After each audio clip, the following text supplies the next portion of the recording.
আহ, আপনাদের একটা প্রজেক্টের প্রপোজাল জমা দিতে হবে।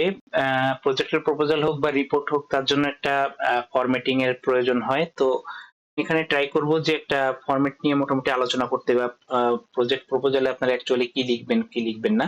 তো আমি আপনাদের অলরেডি একটা প্রজেক্টের প্রপোজালের টেমপ্লেট দিয়েছি।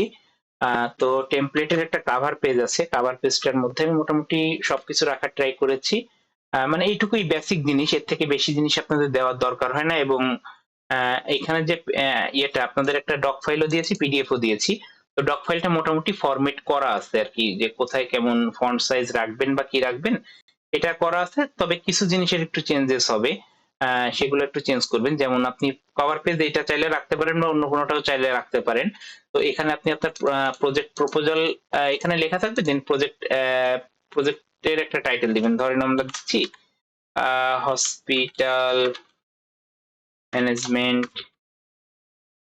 সিস্টেম, সরি হসপিটাল, এটা দিলেন। দেন হচ্ছে আপনার স্টুডেন্ট নেম দিলেন, বললাম যে ABCDEF আপনার নাম।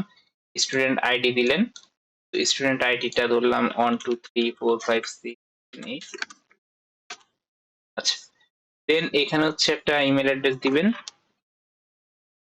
demo@gmail.com। আপনি ইমেল অ্যাড্রেসটা দিলেন, তো মেইলটা অ্যাড করলেন। এরপর হচ্ছে আপনাদের কোর্স টাইটেল, কোর্স কোড এগুলো দিলেন। দেন হচ্ছে সাবমিটেড টু, এখানে আমার ডিটেলসটা দিলেন।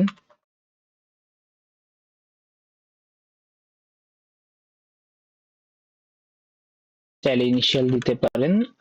দেন হচ্ছে ডেজিগনেশনটা দিলেন। দেন আপনাদের ইউনিভার্সিটির নাম বা বাকি জিনিসপত্র এসব লিখলেন, ঠিক আছে। অথবা হচ্ছে আপনি ফুল নামও চাইলে দিতে পারেন।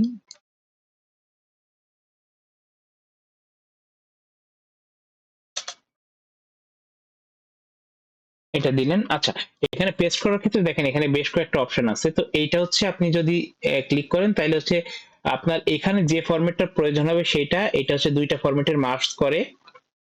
এটা কোনো পিকচার হিসেবে হচ্ছে এটাকে পোস্ট করে দেয়, পেস্ট করে দেয়। আর এটা হচ্ছে আপনার সোর্সের যে ফরম্যাটিং সেটাই রাখে, ঠিক আছে। তো আমি এখানে হচ্ছে লাস্টেরটা সিলেক্ট করেছি, কারণ হচ্ছে এখানে যে ফরম্যাটিং ছিল এটাই যেন থাকে। আচ্ছা, এরপর হচ্ছে ডেট অফ সাবমিশন, এটা আপনারা 30 তারিখে সাবমিট করবেন। তো এইভাবে সাবমিট করলেন। আচ্ছা, এরপর হচ্ছে আমাদের কিছু জিনিস থাকে, যে প্রজেক্ট ওভারভিউ। আচ্ছা, একটা জিনিস দেখবেন যে আপনি যখন একটা নতুন ডকুমেন্ট ফাইল ওপেন করছেন, আপনি এখান থেকে ডিজাইনে লেআউটে যাবেন, লেআউট থেকে সাইজে যে পেপার সাইজটা A4 সিলেক্ট করবেন এবং মার্জিনটা এখান থেকে নরমাল সিলেক্ট করবেন। দেন এখানে আরো কিছু কাজ থাকে, আপনি ফন্টটাকে সিলেক্ট করবেন টাইম নিউ রোমান, এবং হচ্ছে এখান থেকে ফন্ট সাইজটা হচ্ছে 12 সিলেক্ট করবেন। আচ্ছা, এখন দেখেন এই জিনিসটা হচ্ছে আপনি ধরেন সব ডকুমেন্টের জন্য করতে যাচ্ছেন, বারবার হচ্ছে চেঞ্জ করা লাগে। তো আপনি একটা জিনিস কি করতে পারেন, এই যে যে কর্নারের যে এটা ক্লিক করলে এটা এই বাটনটা পাবেন। তো এখান থেকে আপনি হচ্ছে আপনি যে টেক্সটের সাইজটা সেটা টাইম নিউ রোমান দিলেন। দেন হচ্ছে এটাকে হচ্ছে রেগুলার করে দিবেন। দেন হচ্ছে ফন্ট সাইজ 12 দিলেন এবং এটাকে set as default all the document based on this normal template. এটা যদি আপনি করে দেন তাহলে হচ্ছে আপনার সকল ডকুমেন্টস হচ্ছে আপনার এই যে নর্মাল যে আমি এটা দিয়েছি আর কি, ফরম্যাটটা দিয়েছি যে রেগুলার 12 এন্ড এইটা এইভাবে হবে। ঠিক একইভাবে আপনি লেআউটে যে পেজ সেটআপের এই বাটনটা ক্লিক করবেন, সব দিকে মার্জিন 1 ইঞ্চি। দেন হচ্ছে আপনি পেপার সাইজটা A4 দিলেন এবং হচ্ছে লেআউট আপনার যেরকম আছে এটাই থাকুক, কারণ হচ্ছে light to right, left to রাইটই তো আমরা লিখি। সেট ডিফল্ট দিলেন এবং হচ্ছে এইটাকে আপনি যখন হচ্ছে document new document based on the normal template yes যখন আপনি দিবেন, তখন হচ্ছে আপনি যত ডকুমেন্টই নতুন করে ওপেন করবেন আপনার এইটাই শো করবে। আহ এইটা গেল। এখানে আরেকটা ইয়ে আছে, আপনার প্যারাগ্রাফের মধ্যে আমাদের অনেক সময় লেখার কিছু প্রবলেম হয়। তো আমরা এই প্যারাগ্রাফের এর ভিতরে যাব, এখানে আফটার বিফোর দুইটাকে 0 করে দিব, এটাকে আমরা সিঙ্গেল করে দিব। দেন হচ্ছে set as default all the documents, এটা করলে আমাদের সব ডকুমেন্টস হচ্ছে এইটার উপর বেস করেই হবে। এবার দেখেন আমাদের এই যে নর্মাল, দেন হচ্ছে আরো কিছু ইয়ে আছে। তো নর্মাল যেটা, এটা হচ্ছে মেইনলি আমাদের বডি টেক্সট, ঠিক আছে। আমাদের এই যে এখানে দেখেন আমাদের কোনটা কিভাবে হবে সেটা হচ্ছে লেখা আছে। তো নর্মাল যে বডি টেক্সট এটাকে আমরা মডিফাইতে যে টাইম নিউ রোমান, দেন এইটা আছে যা যা আছে আমরা এইভাবে হচ্ছে new document based on this template এটাকে যদি করে দিই, তাহলে আমি নর্মালি ক্লিক করলে আমি যে লেখাকেই নর্মালি ক্লিক করব সেই লেখাটা হচ্ছে ওই ফরম্যাটে চলে যাবে, ঠিক আছে। আচ্ছা এখানে আমি ফন্টের সাইজটা হচ্ছে চেঞ্জ করে দিই, এটা হচ্ছে 12 থাকবে। দেন হচ্ছে ওকে করলাম। আমি যেটাকে হচ্ছে নর্মালের উপর ক্লিক করব সেটাই হচ্ছে ওইভাবে অ্যালাইন হয়ে যাবে। আচ্ছা নর্মালে আরেকটা জিনিস আপনি করবেন মডিফাইতে, যে আপনি এখান থেকে ফরম্যাটে যাবেন, ফরম্যাটে যেয়ে দেন হচ্ছে আপনার ফন্ট আছে, ফন্টের মধ্যে আপনি এখানে যে কাজগুলো সেটাকে হচ্ছে এখান থেকে চেঞ্জ করতে পারেন। আপনি কোনোটাকে যদি ছোট বড় করতে চান করতে পারেন। আর এছাড়াও আপনি যদি হচ্ছে প্যারাগ্রাফের মধ্যে যান, প্যারাগ্রাফটাকে হচ্ছে আপনি কেমন রাখতে চাচ্ছেন অ্যালাইনমেন্টটা, তো আপনি এটাকে হচ্ছে জাস্টিফাইড যদি করে দেন তাহলে হচ্ছে সেই লেখাগুলো সবসময় হচ্ছে আপনার জাস্টিফাইড আকারে আসবে। জাস্টিফাইড বলতে দুই সাইডের প্যারাটা সমান হবে, ঠিক আছে। আচ্ছা এই জিনিসটাকে হচ্ছে আমরা করে দিলাম, ওকে। এরপরে নো স্পেসিং একটা আছে, বাই ডিফল্ট দেওয়া থাকে। এটাকেও চাইলে হচ্ছে আপনি এখানে যে ফন্ট সাইজটা সেটাকে সেট করে দিতে পারেন। দেন হচ্ছে আপনি হেডিং এ গেলেন, হেডিং এ যাওয়ার পরে দেখেন ওই যে ওটা চেঞ্জ হয়ে যাচ্ছে। তো মডিফাইতে যাবেন, এখানে হেডিং এবং হচ্ছে হেডিং গুলাকে আপনি জাস্ট বাকি যা কিছু যা আছে ওইটা ঠিক থাকবে। আপনি জাস্ট এটাকে হচ্ছে টাইমস নিউ রোমান করেন এবং হচ্ছে লেখার কালারটাকে আপনি ব্ল্যাক করে রাখেন। পরবর্তীতে আপনি যদি কোনো কালার চেঞ্জ করতে চান, আপনি যেভাবে আপনার ডকুমেন্টটাকে সাজাতে চান সেটা করে দেন। আচ্ছা এটা হচ্ছে আমরা হেডিং 1 করলাম। হেডিং 2, হেডিং 2 হচ্ছে আপনার সেকেন্ড লেভেলে যায় নরমালি। তো আমরা এটাকেও মডিফাই করলাম, মডিফাই করে দেখেন হেডিং 2টা দিলাম এন্ড হচ্ছে স্টাইল বেসড অন হচ্ছে আমরা হেডিং 1টা দিলাম। হেডিং 1 এর পরে যে হচ্ছে আমাদের এইটা প্যারাগ্রাফটা হবে হেডিং 2 এর জন্য, ঠিক আছে। ফলোইং প্যারাগ্রাফ হেডিং 2 এর মতো করে হবে। এটা হচ্ছে আমরা দিলাম, দেওয়ার পরে এখান থেকে আমরা কালার চেঞ্জ করতে পারি এবং এখান থেকে আমরা হচ্ছে টেক্সটটাকে চেঞ্জ করতে পারি। তো এরকম ভাবে হচ্ছে আমরা মডিফাই করে নিতে পারি। আচ্ছা এটা হচ্ছে আমি ডিফল্টের জন্য বললাম। দেখেন এখানে যদি হচ্ছে আমি এখন এটাকে হেডিং 1 করি এন্ড এটাকে যদি হেডিং 2 করি তাহলে কিন্তু আমার ওইভাবেই হচ্ছে চেঞ্জ হচ্ছে। এটা সবথেকে বড় সুবিধা যেটা, যে আমি যেটা করলাম এটা করার মাধ্যমে আমি যদি এখানে রেফারেন্সে যে টেবিল অফ কন্টেন্ট অ্যাড করি তাহলে দেখেন আমি ওই যে দুইটা টাইপের হেডিং দিয়েছিলাম, একটা হেডিং 1 একটা হেডিং 2, অটোমেটিক্যালি দেখেন এখানে হচ্ছে চলে আসছে এবং আমার পেজ নাম্বারটাও কিন্তু এখানে শো করতেছে, ঠিক আছে। যেটা 1 নাম্বার পেজ, পেজ নাম্বারটাকে শো করতেছে। তো এই টেবিল অফ কন্টেন্টটা হচ্ছে আপনারা অ্যাড করতে পারেন আপনাদের প্রপোজালে বা যে কোনো ডকুমেন্টস বা যে কোনো অ্যাসাইনমেন্ট যখন জমা দেন, তো এই টেবিল অফ কন্টেন্টটা যখন থাকে তো আপনার একটা আপনি যেটা লিখছেন সেটার একটা সূচিপত্র থাকলো। তো এটা তো ভালো। আচ্ছা যাই হোক এইটা গেল। আচ্ছা এবার দেখেন এখানে হচ্ছে আমি কিছু জিনিস বলছি যে প্রজেক্ট ওভারভিউ। তো প্রজেক্ট ওভারভিউটা আপনি কি করবেন, যে আপনি যে প্রজেক্টটা লিখতেছেন সেটা সম্পর্কে একটা ওভারভিউ দিবেন। আর আপনার এই যে প্যারাগ্রাফ গুলো এটা হচ্ছে অবশ্যই আপনি হচ্ছে জাস্টিফাইড করবেন। দেখেন এখানে যে লেখাগুলো লিখতেছি সেই লেখাগুলো দেখেন এই যে দুইটা সাইড একই লেভেলে হচ্ছে। এখন দেখেন আমি যদি এইটাকে যদি রেগুলার এই ফন্টে দিতাম তাহলে দেখেন লেখাটা দেখতে কিন্তু ভালো লাগতো না। তো এটা মাস্ট বি হচ্ছে আপনারা কি করবেন, এখান থেকে জাস্টিফাইড করে দিবেন। অথবা যদি এরকম থাকে আপনি জাস্ট নরমালি ক্লিক করবেন, যদি ওইভাবে সেটিং করে রাখেন তাহলে হচ্ছে এইভাবে আপনি জাস্টিফাইড হয়ে যাবে। আচ্ছা তো এটা যেমন ছিল তেমন করে দিই। তো এখানে হচ্ছে আপনি আপনার প্রজেক্টে কি করতেছেন ব্রিফলি একটা ওভারভিউ দিবেন। এটা হচ্ছে বলা যায় যে আপনার অ্যাবস্ট্রাক্ট। দেন হচ্ছে আপনার অবজেক্টিভটা, যে আপনি কেন করতেছেন, what do you aim to achieve, আপনি কি করতে চাচ্ছেন, ঠিক আছে। এটা হচ্ছে আপনি এখানে লিখবেন। লিটারেচার রিভিউ, এটা হচ্ছে কি আপনি কোন একটা পেপার পড়লেন বা কোন একটা আর্টিকেল পড়লেন, কোন একটা বই পড়লেন বা অনলাইন থেকে কিছু পড়লেন, পড়ার পরে আপনি সেইটা সম্পর্কে হচ্ছে এখানে লিখবেন। কারণ আপনি যে প্রজেক্টটা করতে চাচ্ছেন এই যে হসপিটাল ম্যানেজমেন্ট সিস্টেম এই সম্পর্কে হচ্ছে আপনি আহ ধরেন যে খুব একটা আপনার কাছে জানা নেই, তাহলে হচ্ছে আপনি কি করতে পারেন, আপনি এখানে হসপিটাল ম্যানেজমেন্ট সিস্টেম পেপার, ঠিক আছে, এটা লিখলেন। লেখার পরে দেখেন এখানে আপনি অনেকগুলো পেপার পাবেন।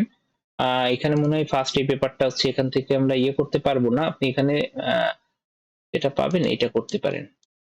ফার্স্ট হচ্ছে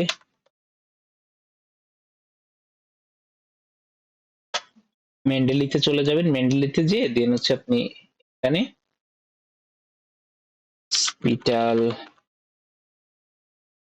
ম্যানেজমেন্ট সিস্টেম এটা লিখে সার্চ দেন, দেখেন আপনি অনেক পেপার পেয়ে যাবেন। এটা ওপেন ওপেন অ্যাক্সেসে আছে। তো এখানে যাওয়ার পরে দেখেন এই পেপারের একটা হচ্ছে ডিওআই নাম্বার পেয়েছেন, এই নাম্বারটা কপি করবেন এবং হচ্ছে আপনার এখানে সাইন ইন করলে ভিউ করতে পারবেন, অথবা এই যে ডিওআই নাম্বারটা কপি করলেন এই ডিওআই নাম্বারটা হচ্ছে এখানে পেস্ট করেন, পেস্ট করলে হচ্ছে সরি তাই হবে পেস্ট করবেন। সাইহাবে যে সাইহাব লিখে সার্চ করবেন, এখানে হচ্ছে আপনি পেপারটাকে পেস্ট করেন, ওপেন দেন। এটা পাওয়া যাচ্ছে না এই পেপারটা। আচ্ছা, অন্য আরো পেপার আছে, আমরা আরেকটা বললাম যে এটা, এখান থেকে হচ্ছে ডিওআই টা কপি করি। ডিওআই তে ক্লিক করলেই চলে যায় হাইপার লিংক করা। তো দেখেন এই যে এই পেপারটা হচ্ছে আপনাকে এখানে শো করতেছে। এখান থেকে হচ্ছে আপনি এটা সম্পর্কে পড়েন। এখন পড়ার জন্য আমি কি বলছিলাম, আপনি অ্যাবস্ট্রাক্টটা পড়বেন, ইন্ট্রোডাকশন চাইলে পড়তে পারেন, আপনি মেথোডোলজিটা পড়বেন। এবং দেখেন এইখানে যে ইয়েগুলো দিছে, আপনি এইভাবে হচ্ছে রেফারেন্সটা দিবেন। ধরেন আপনি এই পেপারটা পড়ছেন, পেপারটা পড়ার পরে আপনি এটার হচ্ছে ডিওআই নাম্বারটাকে কপি করেন। এখান থেকে কপি করে রাইট ক্লিক করে কপি লিঙ্ক অ্যাড্রেস। এখন হচ্ছে আপনি এপিএ সাইটেশন জেনারেটরে যান। এখানে স্ক্রাইবার আছে, কুইলবট আছে, যে কোনোটায় যাইতে পারেন। ধরেন এখানে যে ওই যে ডিওআই নাম্বারটা আপনি কপি করছেন, এটাকে পেস্ট করেন, সাইটে ক্লিক করেন। সাইটে ক্লিক করার পর এখন ও হচ্ছে আপনাকে একটা দিয়েছে, তো এটাকে হচ্ছে কপি টু ক্লিকবোর্ড করেন। কপি করছেন, এখন এটা আমাদের রেফারেন্সে লাগবে। তাহলে এখানে কি করবেন, এখানে আপনি এখন এক নাম্বার দিবেন কিভাবে, ধরেন এইখান থেকে আপনি এক দিয়েছেন, দিয়ে আপনি পেস্ট করেন, এটা বসে গিয়েছে। এখন দেখেন এই একটা তো দেখতে হচ্ছে আমাদের ওই যে থার্ড ব্র্যাকেট দিয়ে দিতে বলছিলাম, ওরকম তো না। তো এখন আমরা কি করব, যে এইটাকে হচ্ছে আমরা কিভাবে চেঞ্জ করব। তো আমরা হচ্ছে define a new numbering format, এখানে এসে আমরা এইটাকে থার্ড ব্র্যাকেট দিয়ে দিব, ওকে করব। দেখেন এই যে এভাবে বসতেছে। এবং একইভাবে আপনি এই যে যেটা এখানে বসিয়েছেন, এই সেম জিনিসটা তো আপনার হচ্ছে, ধরেন আপনি এখানে এই প্যারাগ্রাফটা লেখার পরে আপনি এখানে হচ্ছে দিতে যাচ্ছেন, যে একটা প্যারাগ্রাফ লিখছেন তারপরে আপনি দিতে যাচ্ছেন, এটা আপনার এক নাম্বার। ঠিক একইভাবে ধরেন এই প্যারাগ্রাফটা আপনি যেখান থেকে রেফারেন্সটা নিয়েছেন বা যেখান থেকে আপনি পড়েছেন, এটা আপনার দুই নাম্বার। এইভাবে এক দুই দিন এবং নিচে হচ্ছে রেফারেন্সটা এইভাবে লেখেন। ঠিক আছে। তো আর হচ্ছে আপনি মেন্ডেলি থেকে এইগুলা তো ইজিলি পেয়ে যাবেন মেন্ডেলি থেকে। আর এছাড়া ধরেন যে এই যে যেটা আছে, এটা আপনার ওপেন অ্যাক্সেস লেখা নেই, অর্থাৎ আপনি এটার পিডিএফ পাবেন না। তো এই ক্ষেত্রে হচ্ছে আপনি কি করতে পারেন, এটা তো ডিওআই নাম্বার নাই, তাহলে আমরা দেখি যে যেটা ডিওআই নাম্বার আছে। এই যে এটা তো ওপেন অ্যাক্সেস। আচ্ছা, কারণ এটার মধ্যেই যাই, ডিওআই নাম্বার শো করা নাই।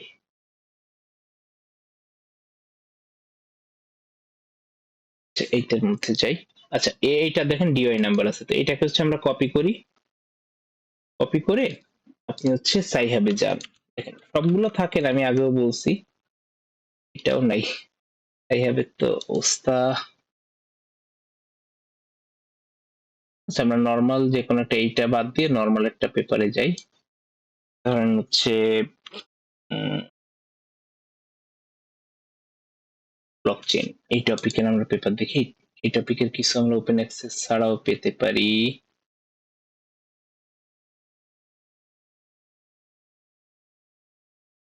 ওপেন অ্যাক্সেস,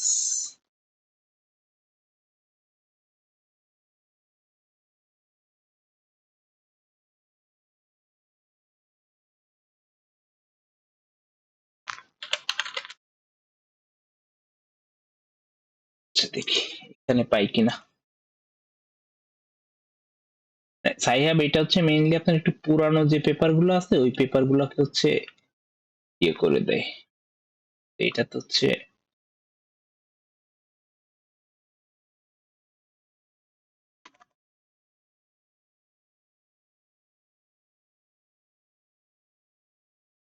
এখানে আপনি চাইলে হচ্ছে আইটিপলি থেকে হচ্ছে এইভাবে পেপার গুলোকে হচ্ছে নিতে পারেন। আচ্ছা, এটা দেখেন এই যে লক করা, তো এটা হচ্ছে আমাদের দেখেন এই যে আমরা এটাকে পড়তে পারতেছি না। এখান থেকে হচ্ছে আমরা এই যে ডিওআই টা আছে, এটাকে কপি করি।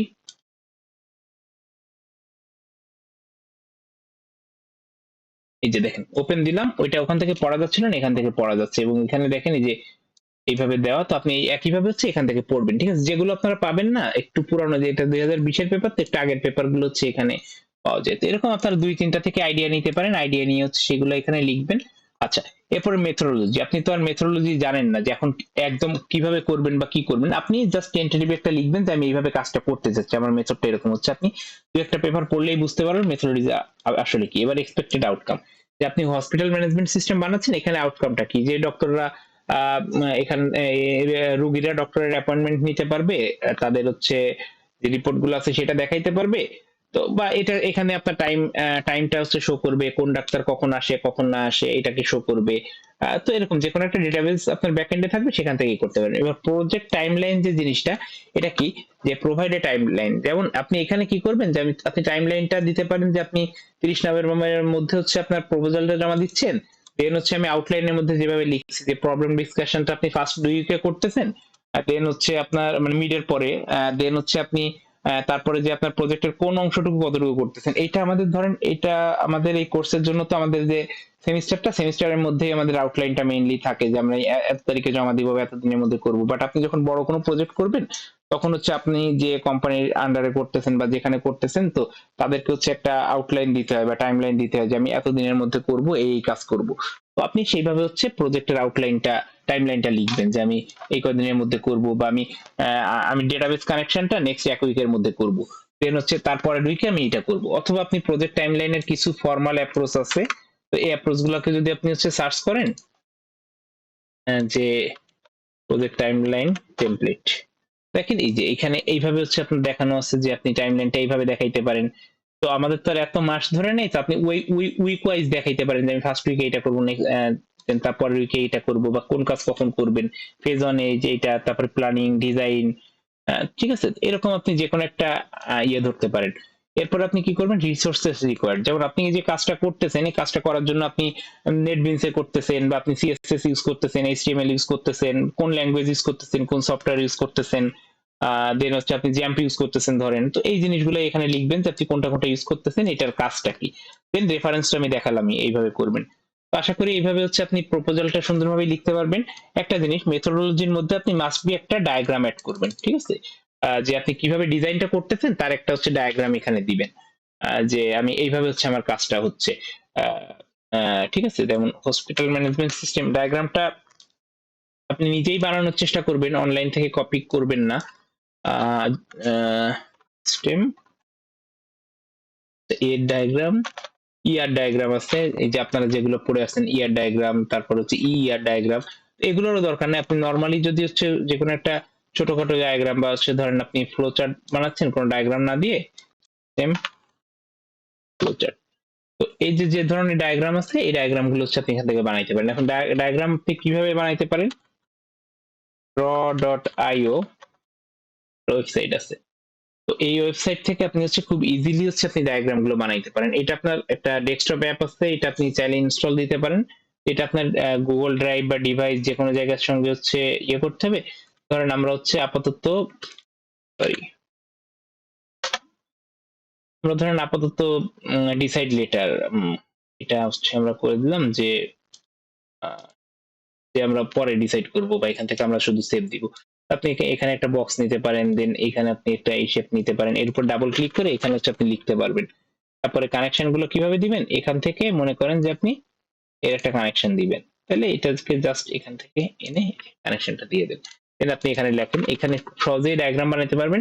ডায়াগ্রামের একটা নাম দিতে পারেন, নাম দিয়ে হচ্ছে আপনি সেভ করে রাখতে পারেন আপনার ইয়েতে, আপনার ড্রাইভ কানেক্ট করে। আর এই ফাইলে যে এখান থেকে দেখেন এক্সপোর্ট আছে, এক্সপোর্ট অ্যাজ আপনি পিএনজি, জেপিজি যে কোনো ফরম্যাটে, জেপিইজি যে কোনো ফরম্যাটে হচ্ছে ইয়ে করতে পারেন। তো এটা বর্ডার দিবেন, বর্ডার মিনিমাম 5 দিবেন, তাহলে দেখতে সুন্দর লাগে। শ্যাডো দিবেন, গ্রিড দেওয়ার দরকার নেই, এটা এক্সপোর্ট দিবেন।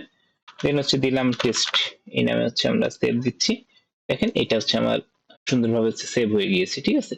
তো এই যে এই শ্যাডোটা দিলে দেখা যায়। তো এখানে ব্ল্যাক ইয়ে দেখাচ্ছে, আপনি চাইলে হচ্ছে এখানে এর ভিতরে ঢুকে হচ্ছে আপনি ইয়েটি চেঞ্জ করতে পারেন আর কি, থিম বা হচ্ছে আপনি ব্যাকগ্রাউন্ডটা কেমন রাখবেন। যেমন এই যে দেখেন ব্যাকগ্রাউন্ড আছে, ব্যাকগ্রাউন্ডটা হচ্ছে আপনার ব্যাকগ্রাউন্ডে কি থাকবে না থাকবে এটা ইয়ে করতে পারেন।